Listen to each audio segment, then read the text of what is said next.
Shift gears and maybe talk about some of the awesome things going on the job site. Let's highlight some of those folks that y'all are celebrate so much. Let's call them out. Let's call them out by name. What are they doing? How are the folks on your job site performing different, and who are they? Sarah, why don't you introduce the world to Brian, the steel erector? All right. So our steel erector, what would you call him? The foreman? Superintendent. Yeah, superintendent. Okay. So on the site, we have virtual pool planning. First time I offended him, he showed up and he had his laptop, and I said, "What iron worker owns a laptop?" He opened it up. We started the meeting, and the guy had all of his tasks on the plan. Like, he was ready to go. Dude did his homework, and I offended him. Yeah, like magic.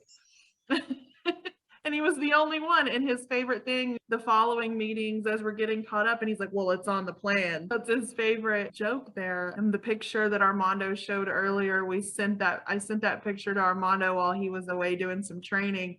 And we stopped down the job. We stopped all production and we cleaned the job. And he's standing there all just mad. I was like, "Tell me you're mad without telling me you're mad." And now it's Armando's home screen on his phone. He was a tough nut to crack, and Armando and I just appealed to him, but he ended up being the number one player. I think he's our all-star and a good friend too. The day he left the job site, he texted Armando and I both saying, "Nice working with you, wish you the best." So it was nice. We get a whole lot of that in construction. We get a lot of folks who are not wanting to change. This is how I've done it for 30, 40 years. Why should I change? What did that transition look like? How did it feel? How did you know you were onto something? Take me through that, because that is always the biggest challenge, at least from my perspective, transforming organizations, is there's always one or two people out there that are just pulling in the hardest opposite direction.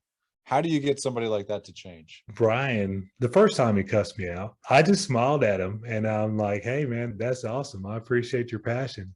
And I don't know that he knew how to just basically digest that. I just cussed this dude out and he's happy about it. And that old saying, "Kill him with kindness." He understood right away that this is the way we're going to do things, whether or not you're on board wholeheartedly or not. And he just figured, why am I going to fight it? I might as well go with the flow, because literally there's flow on this job. But that is a real challenge, that 71% in that poll that Mr. Doe sent out there, about the 71% of the struggles are with people and their mindset and changing their behaviors. That's a real nut that we have to crack. And I think you say it best, is just establishing that trust, whether it's taking an extra 10 minutes to get to know that Brian fishes on the weekend, or he likes to hunt, or he likes to golf, which he loves to do all those things. Getting to know that person, asking leading questions, and then just sitting back and listening,